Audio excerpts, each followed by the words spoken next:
નવસારીના ચીખલીમાં દીપડાના આંટાફેરા। ચીખલીના જાહેર માર્ગો પર દીપડાની લટાર જોવા મળી। ચીખલી તાલુકાના ખુડવેલ ગામના ખલીફા ફળિયા વિસ્તારમાં દીપડો લટાર મારતો વાહન ચાલકે મોબાઈલમાં કેદ કર્યો। ખુડવેલ ગામના ખલીફા ફળિયા વિસ્તારમાં દીપડો દેખાતા લોકોમાં ફફડાટ ફેલાયો છે। નવસારી જિલ્લામાં દીપડાને લઈને લોકોમાં ભયનો માહોલ જોવા મળી રહ્યો છે। तो ચીખલીના જાહેર માર્ગો પર દીપડાના આંટાફેરા સતત વધતા લોકોમાં ડરનો માહોલ છે। જે પ્રકારથી વારંવાર દીપડાના આંટાફેરા જોવા મળી રહ્યા છે। ભાવિન જોડાયા છે ફોન લાઈન પર વધુ માહિતી આપવા માટે। ભાવિન, શું છે વધુ વિગતો? દીપડાની લટાર સતત વધી રહી છે।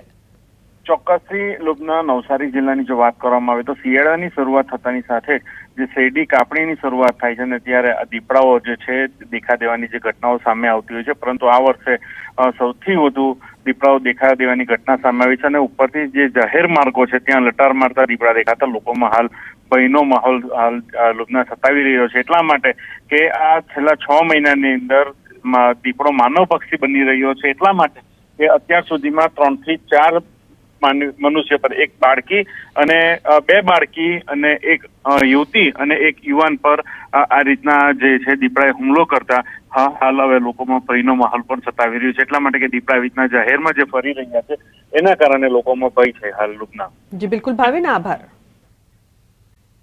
સંતાન દંપતીને 1.20 લાખમાં બાળક વેચ્યું। ધોરણ 10 પાસ વ્યક્તિ બની ગયો નકલી ડોક્ટર। દત્તક આપવાના નામે બાળક વેચવાની નોંધાઈ ફરિયાદ। ફરિયાદી નીરવ મોદીએ 1.20 લાખ આપી સુરેશ ઠાકોર પાસેથી બાળક દત્તક લીધું હતું। સુરેશ ઠાકોરે બાળકનું જન્મ પ્રમાણપત્ર આપ્યું, પરંતુ બાળક દત્તકના કોઈ ડોક્યુમેન્ટ્સ ન આપ્યા। ફરિયાદી નીરવ મોદી દ્વારા બાળક તંદુરસ્ત ન રહેતા બાળક પાછું આપ્યું, પરંતુ પૈસા પરત ન આપતા સમગ્ર પ્રકરણ બહાર આવ્યું। તો પાટણના સાંતલપુરના કોરડા ગામે 2 દિવસ પૂર્વે ડિગ્રી વગર ઘરમાં હોસ્પિટલ ખોલી પ્રેક્ટિસ કરતા નકલી ડોક્ટર પકડાયો હતો।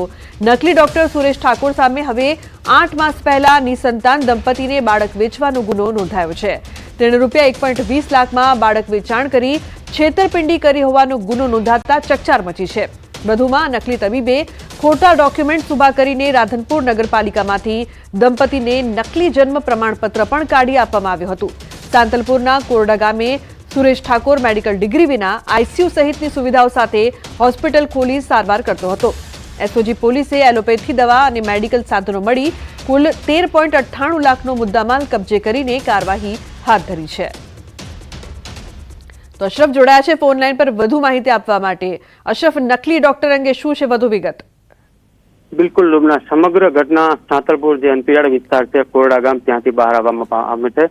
એસઓજીને ખાનગી રાહે બાતમી મળે છે કે આ જગ્યાએ એક આલીશાન હોસ્પિટલ ખોલીને કોઈ બોગસ ડોક્ટર લોકોના આરોગ્ય સાથે ચેડા કર્યો છે। એસઓજી ઘટના સ્થળે જયારે છાપો મારે છે ત્યારે એસઓજી પણ ચોંકી ઉઠે છે, કારણ કે 10 પાસ જે વ્યક્તિ છે, જે ઇસમ છે, તે આલીશાન આઈસીયુની સુવિધા સાથે મોટી હોસ્પિટલ ખોલીને બેઠો છે અને જાણતો હોવા છતાં પણ લોકોને ક્યાંક મોતનો સોદો કરી રહ્યો તેવી ઘટના સામે આવે છે। સમગ્ર ઘટનામાં એસઓજી પોલીસ બોગસ ડોક્ટરની ફરિયાદ નોંધે છે, 13.98 લાખનો મુદ્દામાલ કબજે કરે છે, પરંતુ ત્યારબાદ જે બોગસ ડોક્ટર સુરેશ ઠાકોર છે તેને કોર્ટમાં રજૂ કરે છે અને એસઓજી પોલીસ 3 દિવસના રિમાન્ડ માંગે છે। ત્યારે પ્રથમ દિવસના રિમાન્ડમાં એસઓજી પોલીસને ચોંકાવનારો ખટકો સામે આવે છે, જેમાં કિસ્સો સામે આવે છે કે જે બોગસ ડોક્ટર સુરેશ ઠાકોર પકડાયો છે તે ક્યાંક નિસંતાન દંપતીને ક્યાંક જે દત્તક લેવાના બહાને બાળક વેચવાનો કૌભાંડ રચતો હોય તેવો એક કિસ્સો સામે આવે છે। એટલે સમગ્ર બાબતે એસઓજી પોલીસ તીવ્ર તપાસ કરે છે અને ક્યાંક બાળક દત્તક દેવાના બહાને ખોટી રીતે પૈસા વસૂલે એવી ફરિયાદ નોંધવામાં આવે। એટલે ચોક્કસ કહીએ કે સુરેશ ઠાકોર જે છે તે ક્યાંક બાળક જે નીરવ મોદી ફરિયાદી છે તેને આપે છે અને એના ₹1,20,000 વસૂલે છે। બીજી બાજુ મહત્વની વાત છે કે લુબના જે બાળકને દત્તક આપવામાં આવે છે ખોટી। જી અશરફ, બિલકુલ। ગુજરાત યુનિવર્સિટીમાં હેલ્મેટના અમલનો ફિયાસ્કો। આજથી વાહન ચાલકો માટે હેલ્મેટ ફરજિયાત। વિદ્યાર્થીઓ, કર્મચારીઓ હેલ્મેટ વગર દેખાયા। હેલ્મેટ ફરજિયાતના અમલથી ગેટ પર સિક્યુરિટી ગાર્ડ પોતે અજાણ છે। વિદ્યાર્થીઓ અને કર્મચારીઓ હેલ્મેટ નહીં પહેરવાના આપી રહ્યા છે અલગ અલગ બહાના।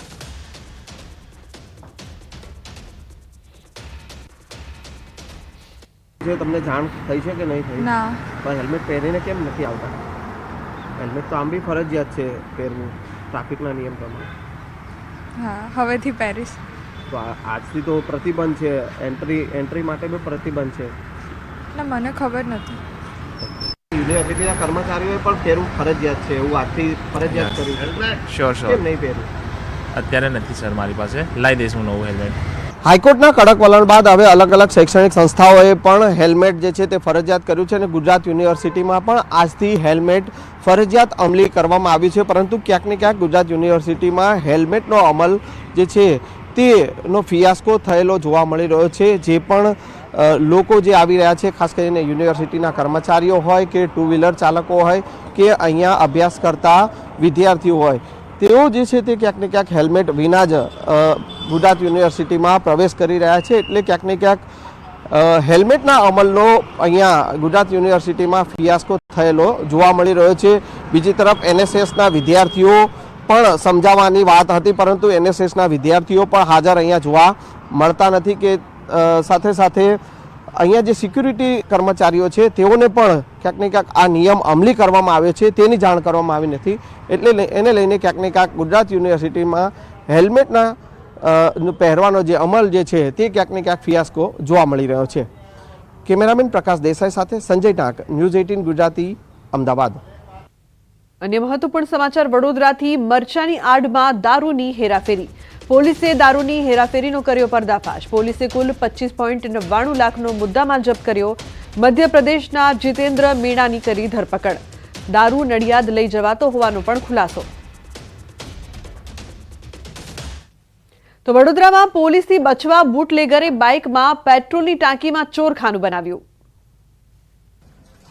વિદેશી દારૂની હેરાફેરી કરવા માટે અને પોલીસની બાજ નજરથી બચવા માટે બુટલેગરો કાયમી અવનવા કિમિયા અપનાવે છે, પણ વડોદરામાં બુટલેગરોનો ગજબનો કિમિયો જોઈ પોલીસ પણ ગોથે ચડી ગઈ।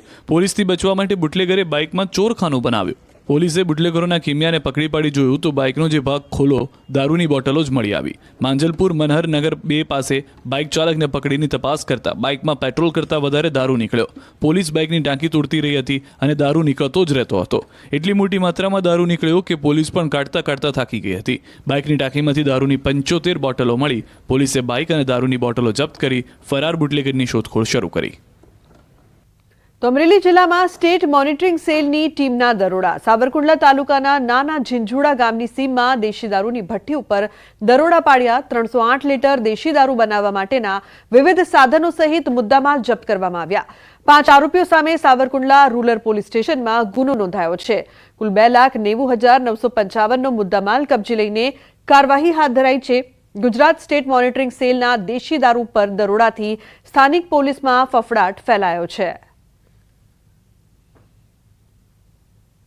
તો બીજી તરફ અમરેલી જિલ્લામાંથી લીલા ગાંજાની ખેતી ઝડપાઈ છે।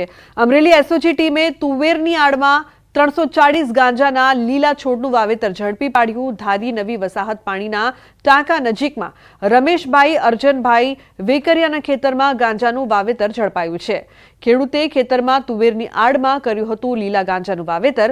અમરેલી એસઓજી ટીમને રેડ દરમિયાન મળી મોટી સફળતા। આરોપીઓની ધરપકડ કરાઈ। તો જે પ્રકારથી ગાંજાનું વાવેતર મળી આવ્યું છે, અમરેલી એસઓજીને જાણ થઈ હતી। અત્યારે 2 દ્રશ્યો સામે આવ્યા છે। એક તરફ વડોદરાના દ્રશ્યો સામે આવ્યા છે, બીજી તરફ અમરેલીના। વડોદરામાં મરચાની આડમાં દારૂની હેરાફેરી થઈ રહી હતી, બીજી તરફ પેટ્રોલની ટાંકીમાં દારૂ સંતાડવામાં આવ્યો હતો। બીજી તરફ અમરેલીના દ્રશ્યો છે, ઝીંઝુડાના દ્રશ્યો કે જ્યાં દેશી દારૂની ભઠ્ઠી ઝડપાઈ છે, તો બીજી તરફ તુવેરની આડમાં અમરેલીમાં ગાંજાની ખેતી થઈ રહી હતી। આરોપીઓની ધરપકડ કરવામાં આવી છે। વધુ કાર્યવાહી પણ પોલીસ દ્વારા કરવામાં આવશે। તો એક તરફ લીલા ગાંજાની ખેતી ઝડપાઈ, બીજી તરફ દારૂની હેરાફેરી થઈ રહી છે। સતત જે પ્રકારથી અહીં દારૂની હેરાફેરી થતી જોવા મળી રહી છે।